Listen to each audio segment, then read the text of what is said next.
At the will reading, my parents laughed as they handed my sister $6.9 million. Me?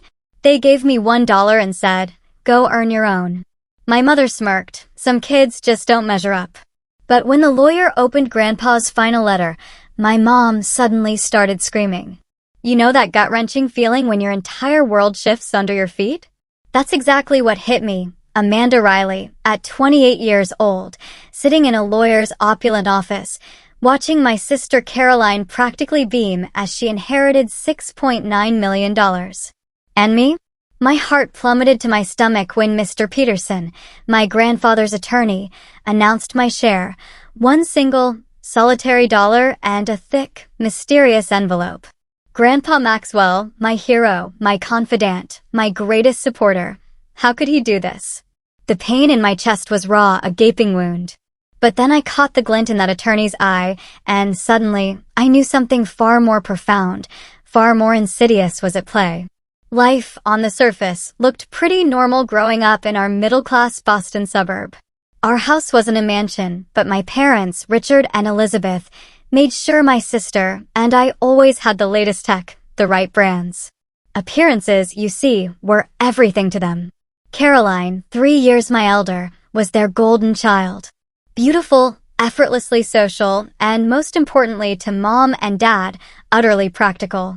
She followed their blueprint to perfection. Prestigious business school, perfect posture, perfect smile, destined to be a future executive wife. Every family gathering, you'd hear the glowing updates on Caroline's accomplishments, met with my parents' beaming pride. Then there was me. From a young age, I was obsessed with science, specifically environmental conservation. My weekends were spent volunteering at wildlife centers or scrubbing beaches, while Caroline mingled at country club events. My passion? It was met with thinly veiled disappointment. Environmental science won't pay for the lifestyle you're accustomed to, Amanda, Mom would sigh, waving a perfectly manicured hand.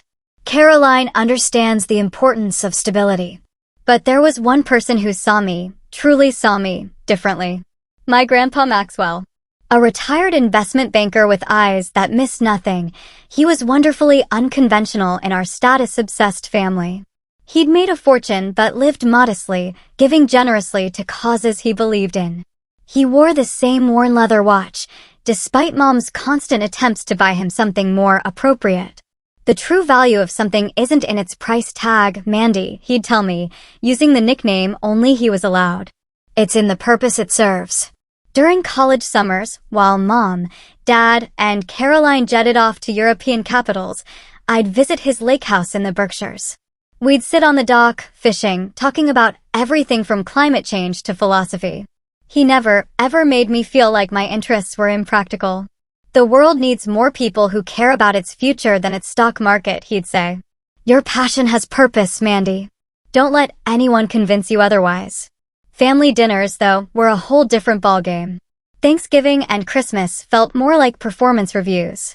Mom orchestrated everything, from the table settings to the conversations designed to highlight Caroline's latest triumph. Caroline just secured a summer internship at Goldman Sachs. Mom would announce, serving pie with a triumphant smile. Then came the inevitable, painful pivot to me. Amanda is still exploring her options, she'd say, a tight smile that never reached her eyes. My father, a corporate attorney with perpetually furrowed brows, would chime in with practical advice that always felt like a slap. There's no money in saving trees, Amanda. It's time to think about your future realistically.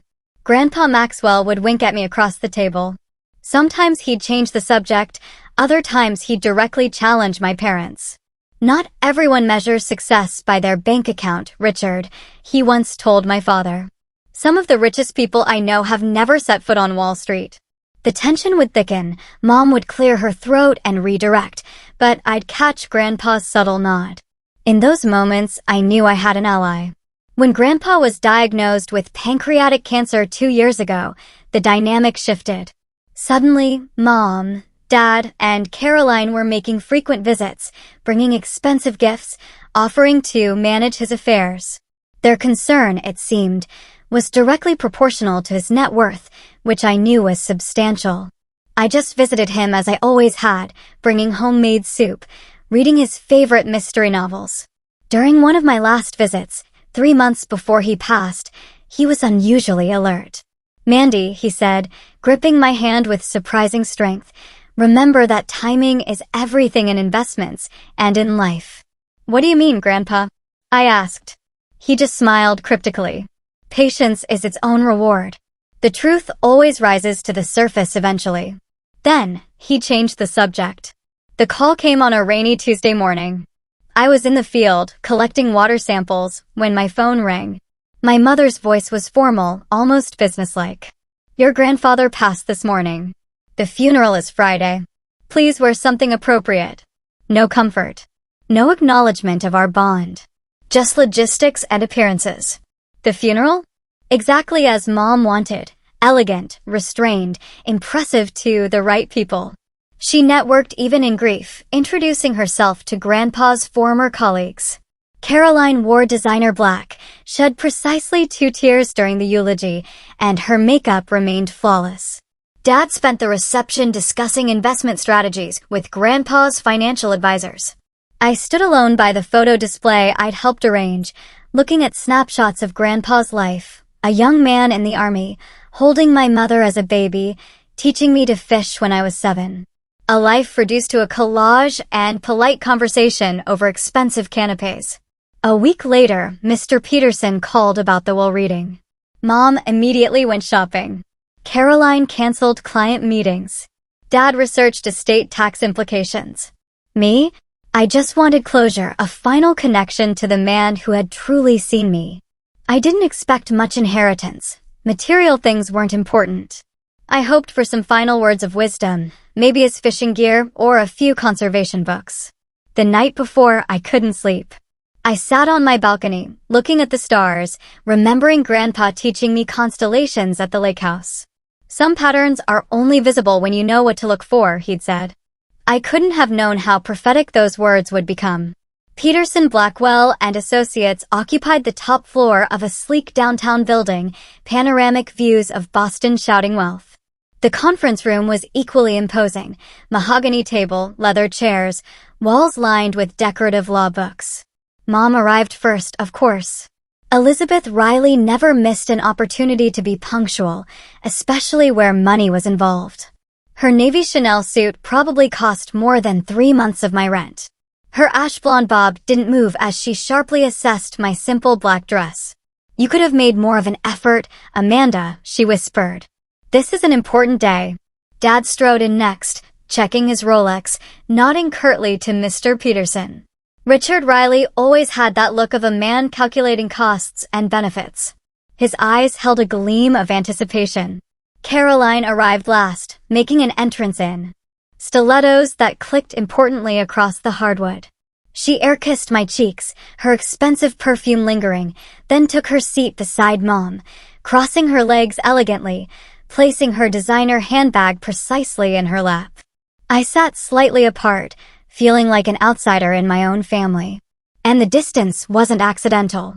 Mr. Peterson wasn't alone. Harold Winters, Grandpa's best friend of 50 years, sat quietly. Marta Jimenez, Grandpa's housekeeper for 20 years, dabbed at her eyes. Unlike my family's composed faces, hers showed genuine grief. "Thank you all for coming," Mr. Peterson began, adjusting his glasses. Maxwell was very specific about how this proceeding should unfold. My mother straightened, her smile tightening. "We're all eager to honor his wishes, of course." He unfolded a document. "I'll begin with some smaller bequests." This took nearly 30 minutes. Grandpa had left generous amounts to his favorite charities, his staff, several friends. Harold received Grandpa's vintage car collection. Marta was given a life estate in the guest house and a sum that made her gasp. Mom's foot tapped with increasing impatience. Dad checked his watch twice. Caroline maintained her pleasant expression, but her fingers drummed silently against her purse. "Now to the main distributions," Mr. Peterson finally said. "To my daughter Elizabeth and her husband, Richard, I leave my primary residence in Beacon Hill and my vacation property in Palm Beach." Mom's smile became genuine for the first time that day. The properties were worth millions. To my granddaughter Caroline Riley, I leave the sum of $6.9 million to be distributed in a trust as outlined in Section 4 of this document. Caroline's intake of breath was audible. She reached for Mom's hand, squeezing it triumphantly. Dad nodded in approval. All eyes turned to me. A strange hollowness formed in my stomach. To my granddaughter, Amanda Grace Riley, Mr. Peterson continued, his voice softening slightly, I leave the sum of $1. The room went silent. I felt the blood drain from my face, struggling to maintain composure.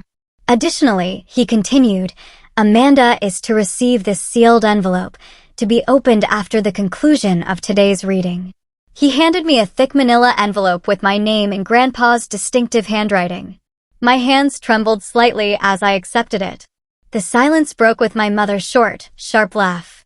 Well, that's clarifying, isn't it? She said, not bothering to lower her voice. Always the disappointment. Caroline, at least, had the decency to look uncomfortable, though the gleam of triumph never left her eyes. I'm sure Grandpa had his reasons, she said, in a tone that suggested those reasons were my own failings. My father simply shook his head, a gesture that dismissed me as effectively as his words often had. I clutched the envelope, fighting the urge to flee, to escape the pity in Harold's eyes, the confusion on Marta's face, and the barely concealed satisfaction on my family's.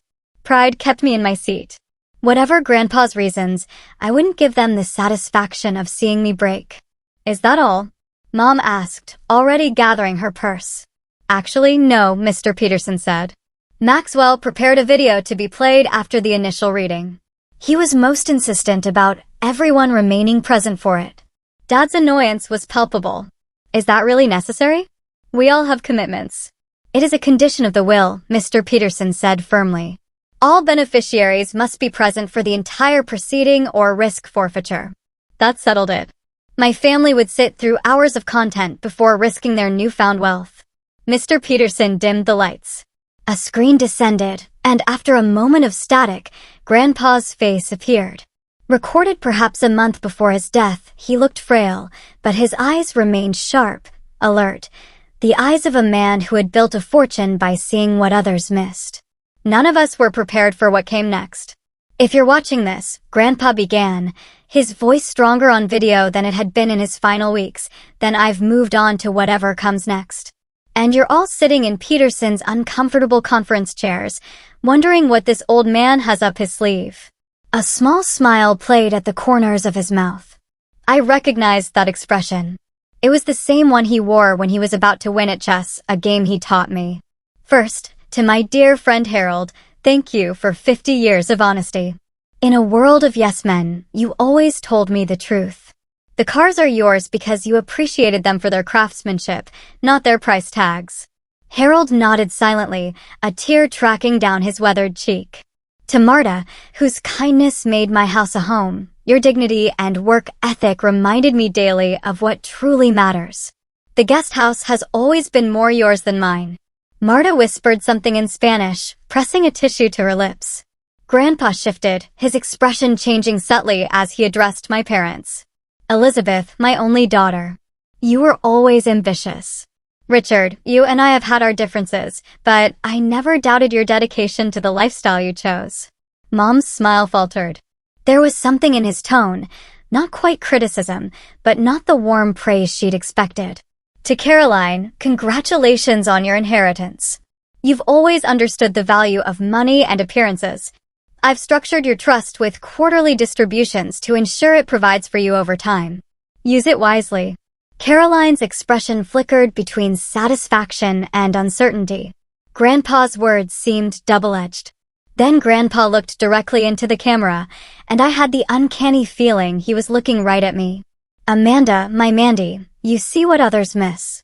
You always have, from the time you were small and noticed the bird's nest in the oak tree that everyone else walked past. Remember what I told you about timing and patience. True wealth isn't measured in dollars. My throat tightened. Even from beyond, he saw me. His expression became serious. Now to the matter at hand. My will may seem straightforward, perhaps even unfair to some of you. But there's more to the story, as there usually is in life. He leaned forward. I've arranged a series of tasks that must be completed before the full terms of my estate can be implemented.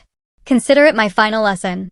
Dad made a sound of protest, quickly silenced by Mom's sharp elbow. Mr. Peterson has been instructed to provide sealed letters with specific opening dates and instructions. All conditions must be followed exactly as written. Any attempt to contest this will or circumvent the process will result in the entirety of my estate, every property, investment, and penny, being immediately transferred to the Maxwell Riley Foundation for Environmental Conservation. Mom's sharp intake of breath was audible. Dad's face darkened. Caroline's perfect posture stiffened. The first step begins today. Amanda, the envelope you've received contains the key to my lake house and instructions for the first task. I suggest you go there immediately. Grandpa's eyes twinkled with that familiar mischievous light I'd loved since childhood. And remember, things aren't always as they appear. Sometimes a single dollar can be worth more than millions. The screen went black. Lights came up. All eyes turned to me and the envelope in my hands. Mr. Peterson cleared his throat. That concludes today's official reading. As stated, any attempts to contest the will or interfere with the process Mr. Riley has established will trigger the charitable remainder clause. My mother recovered first, her social mask sliding back into place. Well, that was certainly dramatic, she said with a forced laugh. Amanda will naturally accompany you to the lake house. Family support and all that. The sudden shift from dismissal to family support wasn't lost on me. An hour ago, I was a disappointment. Now, I was their access point to whatever game Grandpa had set up.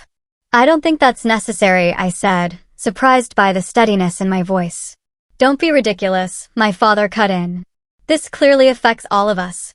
We'll drive up together tomorrow morning. For perhaps the first time in my adult life, I stood my ground against his authoritative tone. No. Grandpa addressed the envelope to me, and I'll go alone. The will was clear about following his instructions. Exactly. Amanda, Mom hissed, her composure slipping. This is not the time for your usual stubbornness. Actually, Mr. Peterson interjected, the instructions are quite specific that Amanda must be the one to open the lake house and retrieve the next communication. Others may visit subsequently, but the initial task is hers alone. Mom's lips pressed into a thin line, but the threat of the charitable remainder clause was enough to silence further protests. As we gathered our things, Caroline approached me in the hallway, her expression uncharacteristically uncertain. I could drive up with you tomorrow, she offered, her voice lowered so our parents couldn't hear. Just for support. This is all very strange. I studied her face, trying to discern her true motivation. Genuine concern? Or just ensuring access to the next phase? I need to do this alone first, I said finally, but I'll call you after. She nodded, disappointment flashing briefly before her composed smile returned. Of course. Just keep us in the loop, okay? Clutching the unopened envelope, I walked to my car, a feeling settling in my bones. Grandpa's final game had only just begun. And for once, I wasn't just a pawn on someone else's board. The tower drive to the Berkshires gave me time to think. I waited until I was well outside Boston before pulling over at a rest stop to open Grandpa's envelope. Inside was the promised key, attached to the familiar fish-shaped keychain I'd given him for his 70th birthday. There was also a letter in his distinctive slanted handwriting. Mandy, it began.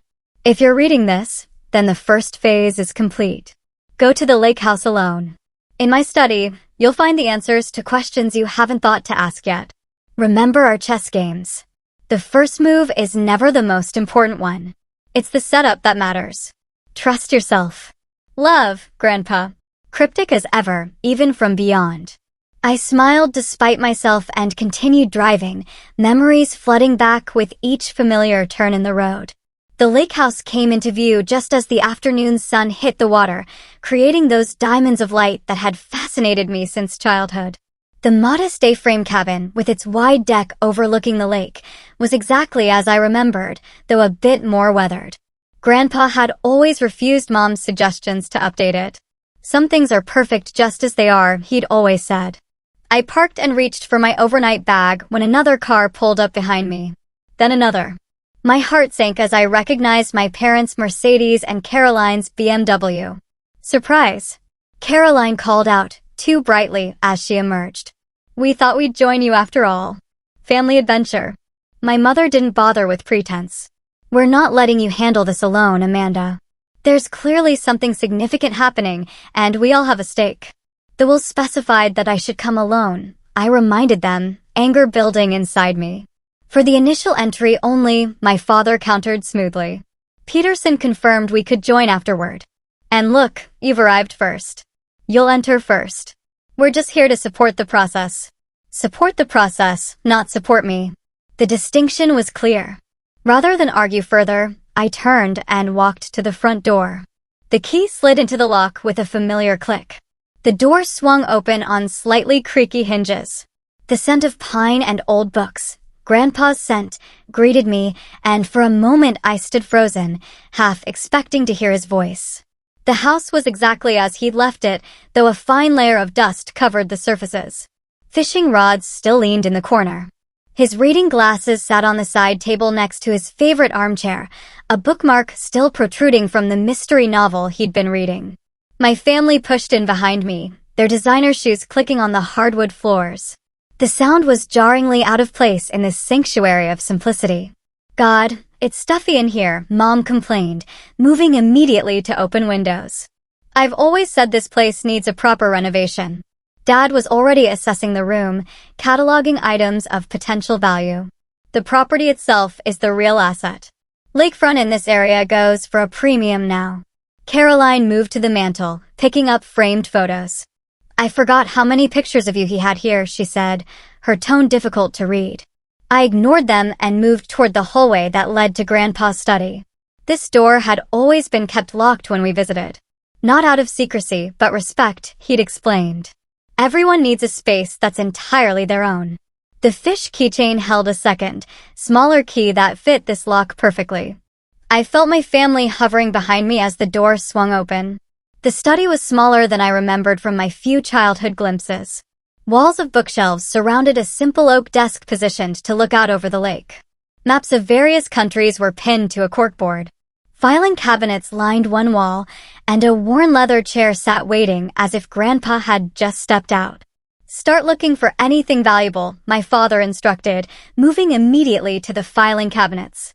Investment records, property deeds, anything that might explain what's happening. Richard, my mother scolded, though her own eyes were scanning the room calculatingly. Show some respect. Maxwell was her father-in-law. I approached the desk slowly, drawn to a framed photo I'd never seen before. It showed a much younger Grandpa standing proudly in front of a small office building. The sign read, Riley Innovations. Something tickled at my memory, but before I could grasp it, Caroline was beside me. What's that? She asked, reaching for the photo. I don't know, I admitted. I've never seen it before. My father glanced over. Riley Innovations? Never heard of it. Something in his tone made me look up sharply, but his expression gave nothing away as he returned to rifling through files. On the desk lay a single sheet of paper with a series of numbers, followed by a question. Where did it all begin? It was a puzzle, I murmured, studying the numbers. They looked like dates followed by dollar amounts. The earliest was from 50 years ago, 2975. That number resonated with something Grandpa had once told me about his first investment. While my family continued searching, I sat in Grandpa's chair and opened the desk drawer. Inside was a leather-bound book with First Steps embossed on the cover. I found records of Grandpa's earliest investments, including the $2,975 he'd invested in a small technology company in 1975, his first major success. What did you find? My mother appeared instantly at my shoulder. Just Grandpa's old investment diary, I said, continuing to page through it. The final entry caught my eye, a note that seemed out of place among the financial records. The truth is in the foundation. Remember to look beneath the surface. As I pondered this, my attention was drawn to a small decorative chess piece, a knight, that had always sat on Grandpa's desk. On impulse, I picked it up. The bottom felt loose. When I twisted it, the base came away, revealing a tiny compartment containing a small key and a folded note. "What's that?" Caroline asked suddenly beside me again. "I'm not sure," I said truthfully, unfolding the note. Second letter in the floor safe. Combination. Date of betrayal. My father had found an old photo album and was flipping through it impatiently. "Nothing but sentimental nonsense," he muttered, tossing it aside carelessly. Several photos slipped out, scattering across the floor. "Richard." Mom snapped, but she wasn't concerned about the photos. She was pulling pages from the album, examining them closely before discarding those that apparently didn't interest her. There must be some record of his investments here. I knelt to gather the fallen photos, noticing they were mostly of Grandpa with my mother as a child, and later with me. One caught my attention, a newspaper clipping with the headline, "Local Entrepreneur Sells Patent for Millions." Grandpa stood shaking hands with another man, both smiling for the camera. The caption read, "Maxwell Riley sells innovative circuit design to Wilson Technologies." "Mom," I said slowly, "did Grandpa own a company called Riley Innovations?" Her hands froze in their destructive sorting. "That was before your time," she dismissed, "a small venture that didn't amount to much." But her voice had an edge. I recognized the same tone she used when covering up something uncomfortable at dinner parties. Meanwhile, I was examining the floor, looking for any sign of a safe. In the corner, partially hidden by a small rug, I noticed a seam in the hardwood. Pulling back the rug revealed a floor safe. Its dial waited for the combination. "Date of betrayal," I murmured to myself. What did that mean? My father was on his phone, speaking in low tones about property values and development potential. Caroline was opening and closing books on the shelves, checking for hidden contents. I stared at the newspaper clipping again, noting the date, June 17th, 1995. Something clicked in my mind. I entered the number 61,795 into the safe's combination dial. With a satisfying click, the door released. Inside was another envelope, thicker than the first, and a small leather notebook with a rubber band around it. Before anyone could reach it, I grabbed both items and stood up. "What did you find?" My father was suddenly focused entirely on me, his phone call forgotten. "Another letter from Grandpa," I said, holding the envelope close. "And a notebook." "Well, open it," my mother demanded, her composure slipping further. "This treasure hunt has gone on long enough." "I think I'm supposed to read it privately first," I said, thinking quickly. "That's absurd," my father cut in. "This concerns all of us. Whatever game our grandfather is playing affects the entire family." The will was clear about following his instructions exactly, I reminded them, echoing Mr. Peterson's earlier warning. "I'm not risking the charitable remainder clause because you're impatient." Mom's eyes narrowed dangerously. "Amanda Grace Riley, you'll show us that letter immediately. We're your parents and this is a family matter." Something in me snapped. Years of being dismissed, overlooked, criticized, crystallized into a moment of perfect clarity and resolve. "No," I said simply. "Grandpa addressed this to me. I'll read it first and share what's appropriate afterward." My father took a step toward me, his face darkening. "You ungrateful, stop it, Dad," Caroline interrupted suddenly. My parents turned to her in surprise. Caroline never contradicted them. She shrugged, her expression unreadable. "I have 6.9 million reasons to make sure we follow the rules exactly. Let Amanda read the letter first." It wasn't support exactly, but it was something. I seized the moment to move toward the door. "I'm going to read this in private. I'll let you know if there's anything you need to know." "This is ridiculous." Mom fumed. "What could possibly be so secret?" "I guess we'll find out," I replied, walking out of the study with more confidence than I felt. As I headed for the door, Caroline followed me into the hallway. "Amanda, wait," she said, her voice unusually hesitant. "There's something you should know." I paused, studying my sister's face. For once, her perfect mask had slipped, revealing genuine conflict. "What is it?" She glanced back toward the study, ensuring our parents couldn't hear. "Things aren't great with Mom and Dad financially. Dad's firm lost some major clients last year. They've been living on credit and appearances. They're counting on this inheritance."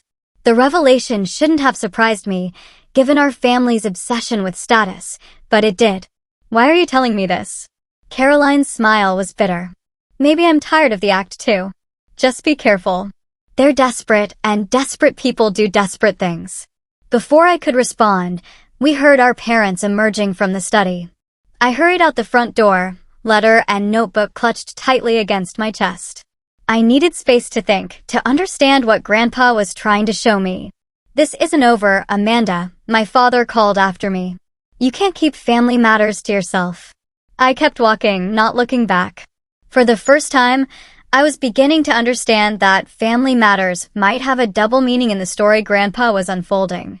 I drove into town and checked into the small inn where Grandpa and I used to have lunch after our fishing trips. The innkeeper, Martha, recognized me immediately. Amanda, it's been too long, she said warmly. I was so sorry to hear about Maxwell.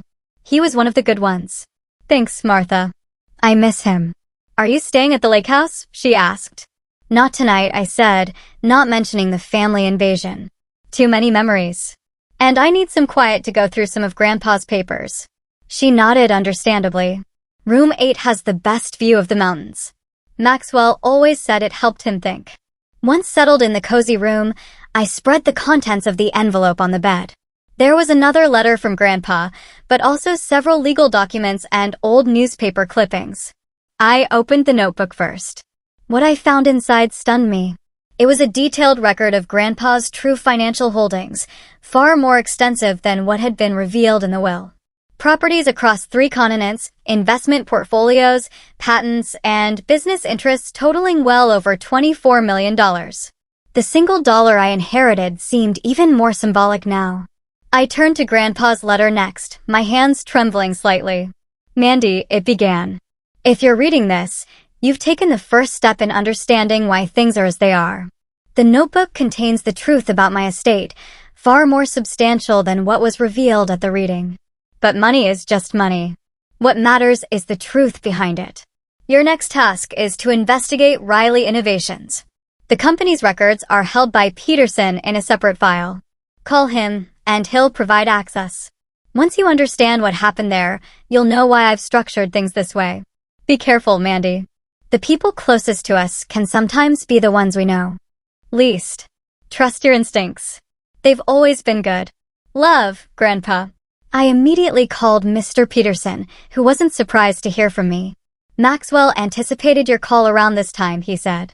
I have the Riley Innovations files ready. I can send them securely to your email now. Within minutes, my laptop pinged with dozens of scanned documents. As I read through them, the story of Riley Innovations emerged, and with it, a disturbing revelation about my family. Grandpa had founded Riley Innovations in the early 1990s, developing a revolutionary circuit design that promised to transform computing efficiency. The company was small but growing, with several patents pending. Then, in 1995, he suddenly sold everything to Wilson Technologies for a fraction of its worth. The timing struck me as odd. Why would a savvy businessman like my grandfather sell a promising company for less than its value? I dug deeper into the files. There it was, a memo from Richard Riley, my father, who had been handling some legal work for the company. He had apparently advised Grandpa that a competing patent would render their technology worthless, recommending an immediate sale. 6 months later, Wilson Technologies had used Grandpa's design to launch their most successful product line ever, making billions. No competing patent had ever emerged. And the most damning detail? My mother had been working at Wilson Technologies in their acquisitions department at the time. The pieces fell into place with sickening clarity. My parents had orchestrated the undervalued sale of Grandpa's company, presumably receiving compensation from Wilson that wasn't reflected in the official sale. They had betrayed him for financial gain. I sat back stunned. Was this what Grandpa had meant by his greatest disappointment? A memory surfaced, Grandpa telling me years ago about making a mistake and trusting the wrong people. Sometimes those closest to you can be blind to your best interests, he'd said. I thought he was talking about business associates, not family. The next morning, I called Mr. Peterson again. I found the Riley Innovations documents, I said. Did my grandfather know about my parents' involvement? He discovered the truth about 5 years ago, Peterson confirmed. An old colleague from Wilson came clean about the backdoor dealings. Maxwell was devastated isn't a strong enough word, but he was also strategic. He wanted proof before confronting anyone. And did he get it? Yes. Everything is documented in the files I sent you. There's more, Amanda. Your grandfather restructured his entire estate plan after learning the truth. What you saw at the reading was just the surface. I spent the day reviewing everything, my shock gradually giving way to burning anger. By evening, I was ready. I drove back to the lakehouse, knowing my family would still be there. They were sitting on the deck, drinking wine, discussing development potential for the property when I arrived. Their conversation halted abruptly when they saw my face. Amanda, my mother began with false brightness. We were just discussing how to profit from Grandpa's home. Or were you reminiscing about Riley Innovations and how successfully you engineered its sale? I finished for her. The wine glass nearly slipped from my mother's hand. My father's face hardened into the expression he used in tough negotiations. I don't know what you think you've discovered, he said carefully, but business decisions from 30 years ago are hardly relevant now. Fraud is always relevant, Dad. So is betrayal. I placed copies of the most damning documents on the table between us. My mother's memo to Wilson's CEO outlining Grandpa's vulnerabilities. My father's falsified legal opinion. The backdated consulting agreement that had paid them nearly $500,000 after the sale went through. Where did you get these? My father demanded, his voice dangerous. Grandpa had copies all along, I said. He knew what you did. Both of you. My mother recovered quickly, her social mask sliding back into place.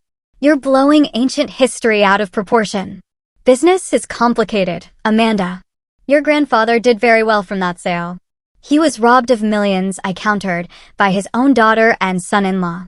Caroline had been unusually quiet, staring at the documents with growing horror. Is this true? She finally asked our parents.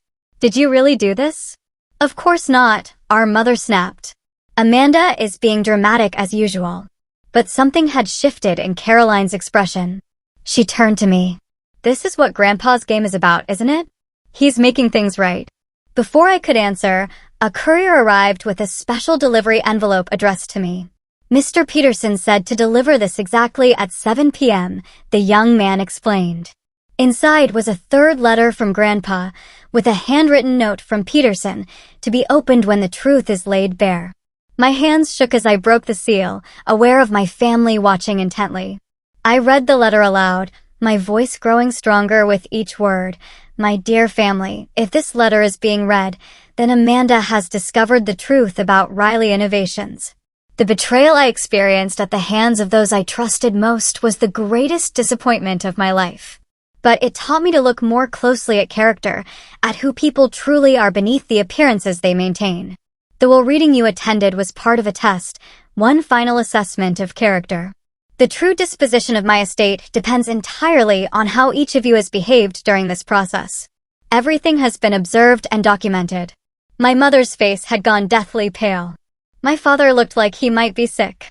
Mr. Peterson has been instructed to arrive at the lakehouse at this time with a notary and witnesses to document the final phase of my estate plan. The choice of who truly inherits now depends on what has been revealed about each of you. As if on cue, Mr. Peterson's car pulled up outside, followed by 2 others. My mother stood up abruptly, knocking over her wine glass. This is ridiculous. A person can't control from the grave. We'll contest this entire charade. I wouldn't advise that, said Mr. Peterson, entering with his associates. Maxwell anticipated every possible legal challenge. Contesting will only ensure everything goes to charity as stipulated. He added, besides, you might want to see this first. He opened his laptop and played a video. It showed my parents searching Grandpa's study the previous day. My mother tearing pages from photo albums. My father making calls about developing the property before Grandpa was even properly buried. The lake house has been equipped with recording devices for the past week, Peterson explained. Maxwell wanted to see true colors, not performances. My mother's scream could probably be heard across the lake. You had no right. This is invasion of privacy. My father lunged for the laptop, but one of Peterson's associates blocked him. "Richard Riley, I'd advise against any rash actions. There are legal consequences to destroying evidence." "Evidence of what?" Caroline asked, her voice small. Mr. Peterson turned to her. "Evidence of character, Miss Riley. And potentially evidence related to the fraud committed against Maxwell regarding Riley Innovations." He turned to me. "Amanda, your grandfather left instructions that you should be the one to make the final decision once all facts were known." "What decision?" I asked, confused. "Whether to pursue legal action against your parents for their fraud, which would likely result in criminal charges given the evidence, or to implement the alternative inheritance plan he designed." My father's face had turned ashen. "You wouldn't," he said to me. "We're your parents." "Parents who called me a disappointment my entire life," I replied, a lifetime of hurt surfacing at once. "Who dismissed my dreams? Who valued appearances over truth? Who betrayed their own father for money? What's the alternative plan?" Caroline asked quietly. Peterson handed me another document.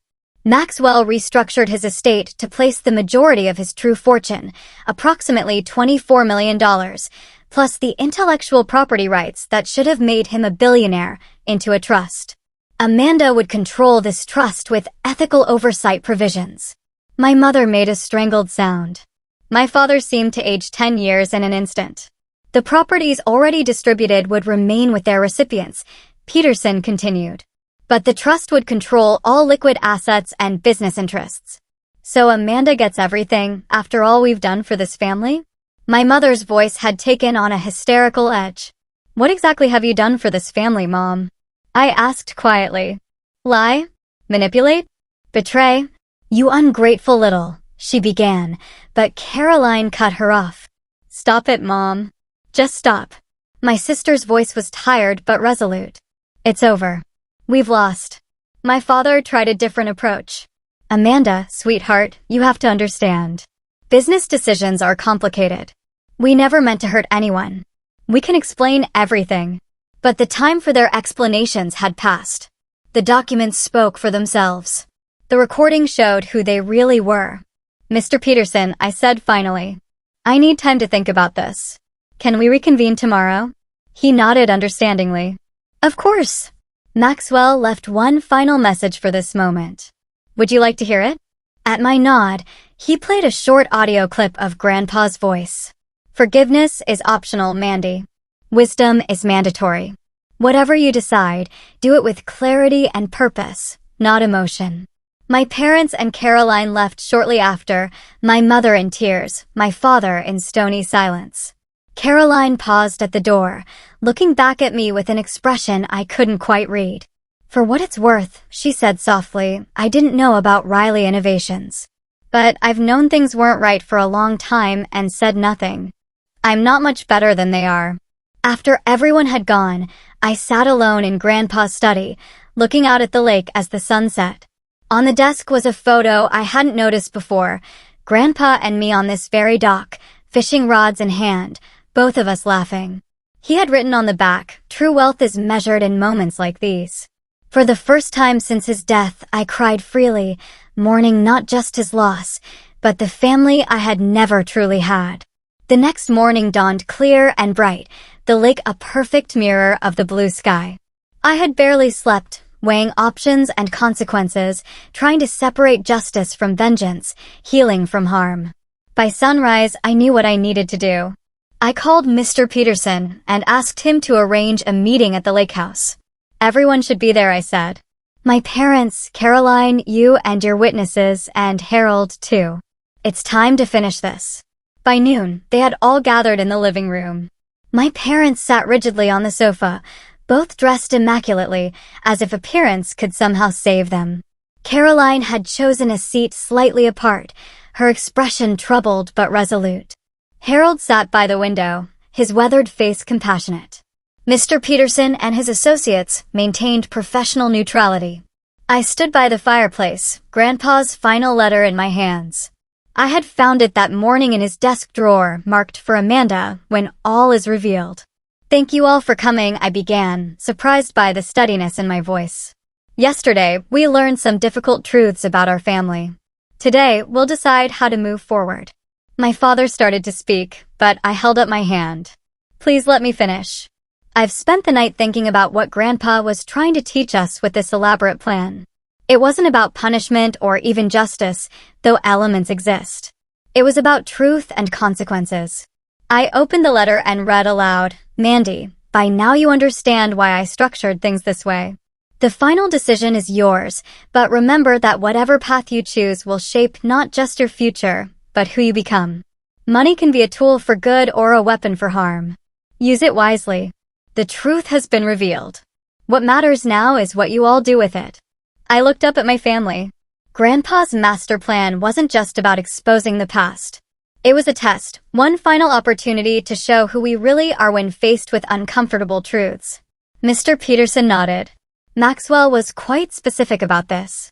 The distribution of his true estate would be determined by how each of you behaved during this process. Everything has been documented, not just the past fraud, but your actions over the past week. He opened a folder.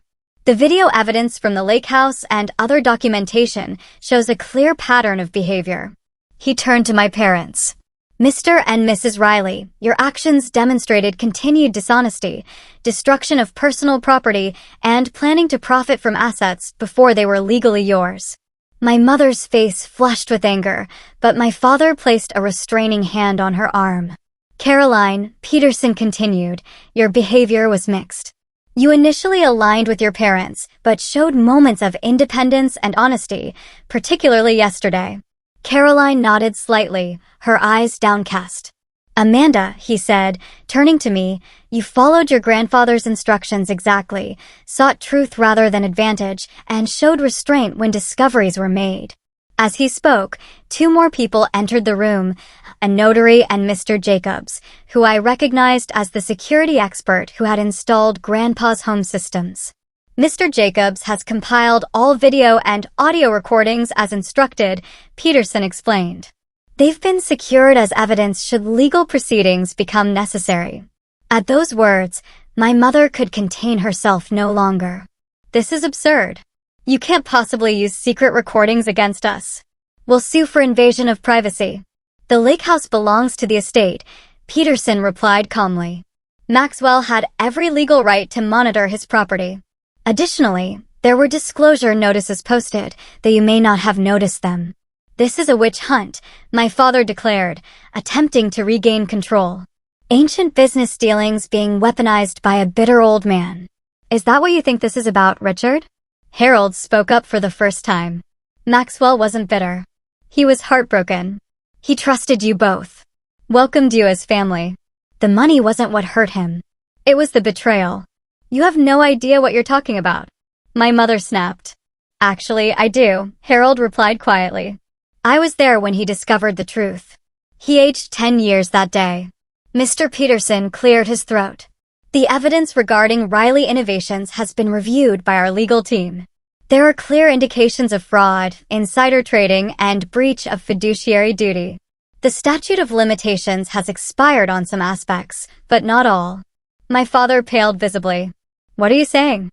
I'm saying, Peterson replied, that should Amanda choose to pursue this matter legally, there would likely be both civil and criminal consequences. The room fell silent as all eyes turned to me. That's what this is about, isn't it? My mother said, her voice suddenly pleading. You want revenge. You've always been jealous of Caroline, resentful of our expectations. Now you have your chance to punish us. This isn't about revenge, Mom, I said quietly. It's about truth and choices. What does that mean? Caroline asked. I took a deep breath. It means I've made my decision about Grandpa's estate and the evidence of fraud. Mr. Peterson handed me a document. This details the two options Maxwell outlined. You may sign where indicated to implement your choice. My parents watched with thinly veiled panic as I reviewed the paper. Caroline's expression was resigned but calm. I choose option 2, I said finally, signing the document and handing it back to Peterson. What does that mean? My father demanded. Peterson reviewed the signed document and nodded. It means that Amanda has chosen not to pursue criminal charges regarding the Riley Innovations fraud. My mother sagged with visible relief.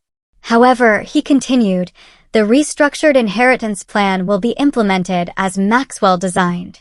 The primary control of the true estate, valued at approximately $24 million, will be placed in a trust overseen by Amanda. The properties already distributed will remain with their recipients, but all other assets will be managed through the trust with specific ethical guidelines and oversight. So, she still gets everything, my mother said bitterly. Not exactly, I interjected. The trust isn't structured for personal enrichment. It's designed to fund environmental conservation efforts, educational opportunities, and ethical business investments. I'll oversee it, but with fiduciary responsibilities and an oversight board. And what about us? My father asked, his voice hollow. You keep the properties you've been given, which are substantial, but the cash distributions will be contingent on certain conditions. What conditions? Caroline asked. I met her eyes directly. Honesty. A family counseling process to address the patterns that brought us here. And for Mom and Dad, community service hours with environmental organizations. My mother laughed incredulously. You can't be serious. I've never been more serious, I replied. This isn't punishment, Mom. It's an opportunity to rebuild on a foundation of truth instead of appearances. And if we refuse, my father challenged. Then the trust document stipulates that your portion will be redirected to the Maxwell Riley Foundation, Peterson answered. It's your choice. My father stood abruptly. This is emotional blackmail. We won't be part of it, Dad, Caroline said suddenly. Stop. Just stop. My parents stared at her in shock. I accept the conditions. All of them. Caroline, you can't mean that.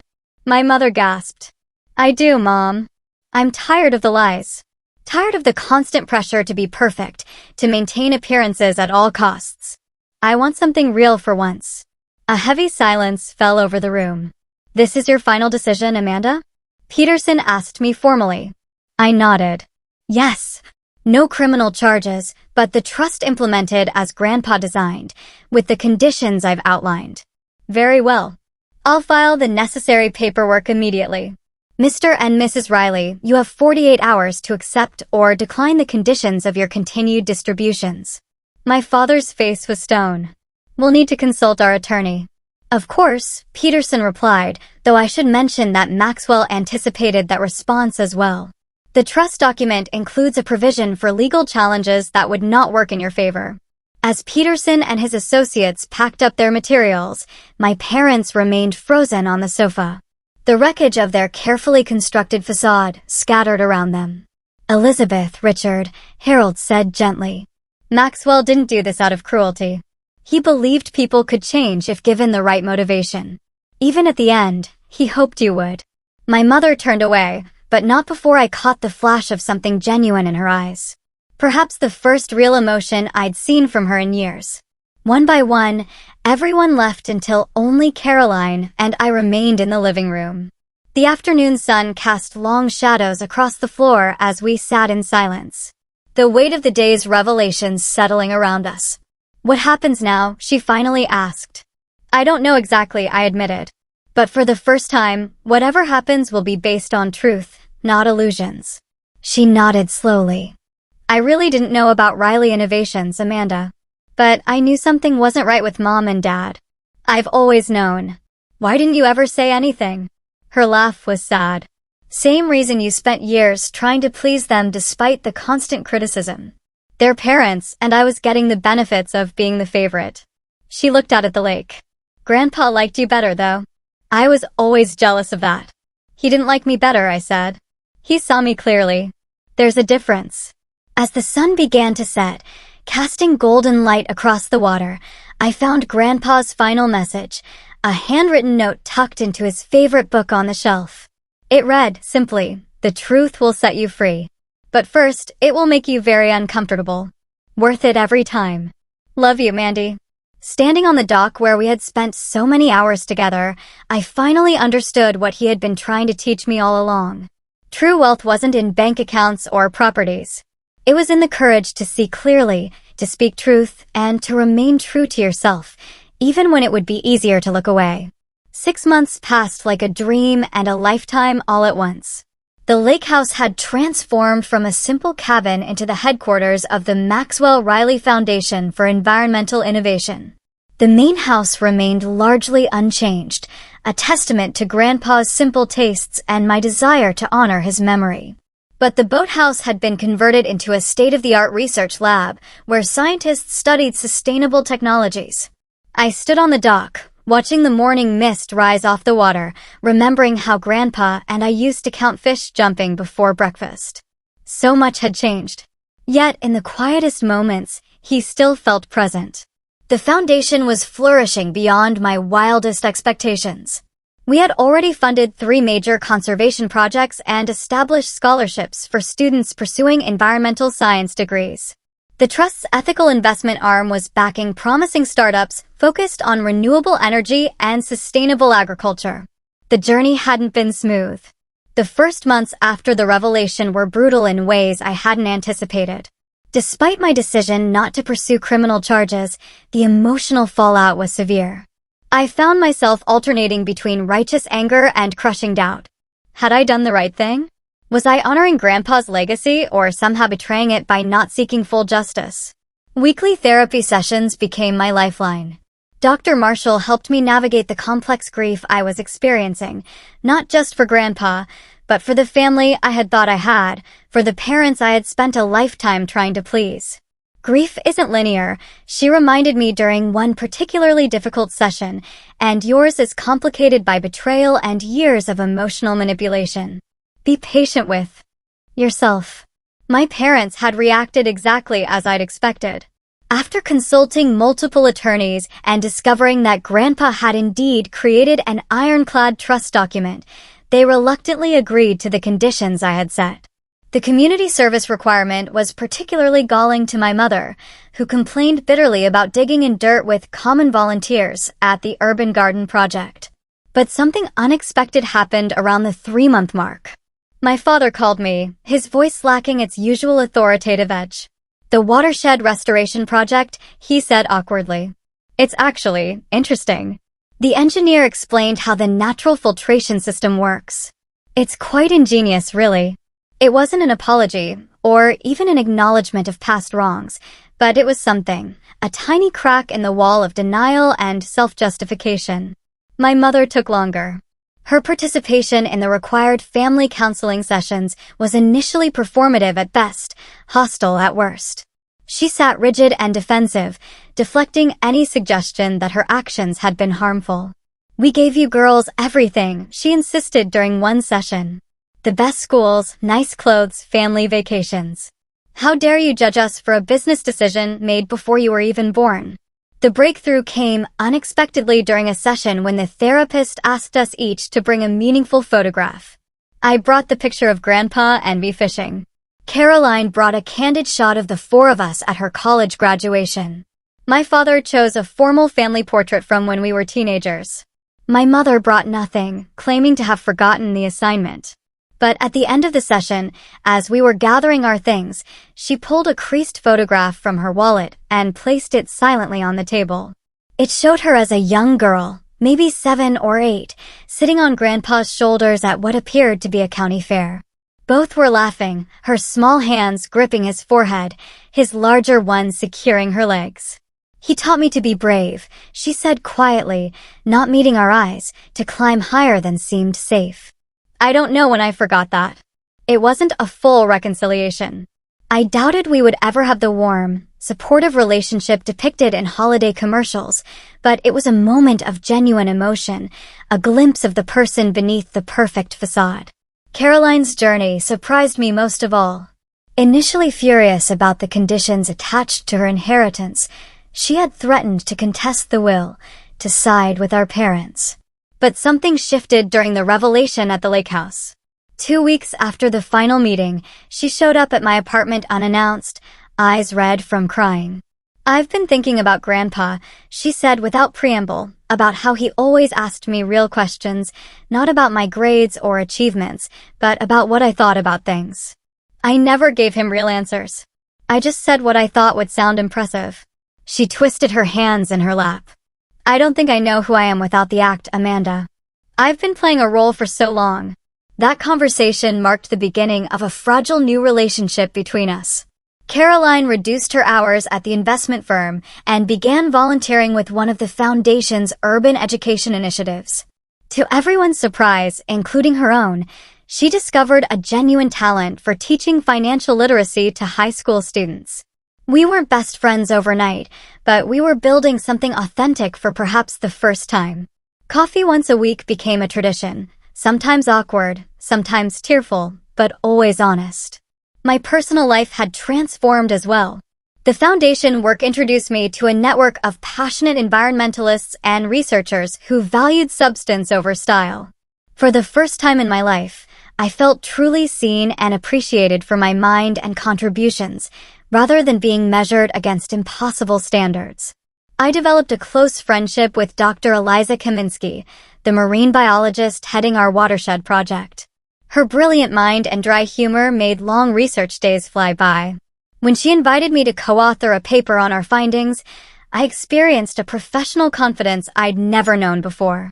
There was also Mark, the foundation's legal advisor, whose kind eyes and thoughtful questions had gradually evolved our professional relationship into something more personal. He understood the complexity of my family situation without judgment, offering support without trying to fix everything. Our third date had been a stargazing picnic at the lakehouse, his idea after I mentioned Grandpa teaching me constellations. Perhaps most meaningful was the mentorship program I'd established for young girls interested in environmental science. Watching them light up during field research trips, encouraging their questions and ideas, I felt Grandpa's influence coming full circle. I was becoming for them what he had been for me, a believer in their potential and an appreciator of their unique perspectives. The most unexpected encounter came 6 months to the day after the will reading. I was hosting a community open house at the foundation headquarters when I spotted my parents across the lawn. They weren't scheduled to be there. Their community service hours were normally on Wednesdays, and this was Saturday. They stood awkwardly at the periphery, my father examining the solar array with professional curiosity, my mother clutching her handbag like a shield. When they saw me notice them, my father gave a stiff nod. My mother attempted a smile that didn't quite succeed. I walked over, unsure what to expect. "The facility looks impressive," my father said formally. "Very professional operation." "Thank you," I replied. "We're particularly proud of the wetlands reconstruction. It's already showing improved water quality." My mother glanced around at the other attendees. "Your grandfather would have approved," she said finally. He always did prefer practical applications to theory. Coming from her, this was practically effusive praise. I noticed she was wearing the simple pearl earrings Grandpa had given her for her 21st birthday, jewelry she had previously dismissed as too plain. "Would you like a tour?" I offered. They stayed for almost an hour, asking occasional questions, maintaining careful politeness. It wasn't forgiveness or reconciliation exactly, but it was acknowledgement of the foundation, of my work, of a reality beyond appearances. As they were leaving, my mother paused. "Your sister mentioned you found Maxwell's journal." I was wondering. She stopped, seemingly unable to formulate her request. "There are some entries about you," I said, understanding what she couldn't ask. "From when you were young, happy memories. I could share copies if you'd like." Something flickered across her face, regret perhaps, or longing. "I would, thank you." That evening, I sat in Grandpa's study, my study now, reading the journal he had left specifically for after the dust settles. Unlike the evidence and letters that had driven the revelations, this was simply his private thoughts, observations about life and family spanning decades. One entry, dated shortly after he discovered the truth about Riley Innovations, caught my heart. "The hardest lesson of my life has been learning that we can love people deeply and still not truly know them." Elizabeth was the light of my life from the moment she was born. Yet somewhere along the way, she became someone I don't recognize. Do we fail as parents when our children choose values so different from our own? Or is it simply the price of allowing them to be individuals? I cannot change their choices now. But perhaps I can still teach my granddaughters the value of integrity, especially Mandy, who sees the world with such clear eyes. Tears blurred my vision as I traced his handwriting with my fingertip. Even in his profound disappointment, He had been thinking of teaching, of growth, of future possibilities. The final page contained what I now considered my life manifesto, written in Grandpa's bold script. The greatest inheritance isn't money or property or even education. It's the clarity to see truth and the courage to stand for it. Everything else is just details. I closed the journal and walked out to the dock as the sun set over the lake. A fish jumped, creating ripples that spread in ever-widening circles. One small movement affecting everything around it, just like truth. My phone buzzed with a text from Caroline. Community garden meeting went well. Mom actually participated. Small steps. I smiled and typed back, progress, not perfection. Dinner Sunday. Looking out over the water, turned golden by the setting sun, I felt Grandpa's presence more strongly than ever. The inheritance he had truly left wasn't the money or the property or even the foundation. It was this, the freedom that comes from living authentically, from recognizing that our worth isn't measured in dollars or appearances, but in the courage to see clearly and act with integrity. The greatest wealth I had learned was the ability to build a life that reflected my true values, not someone else's expectations. And that was a legacy worth protecting, a single dollar that ultimately bought me everything.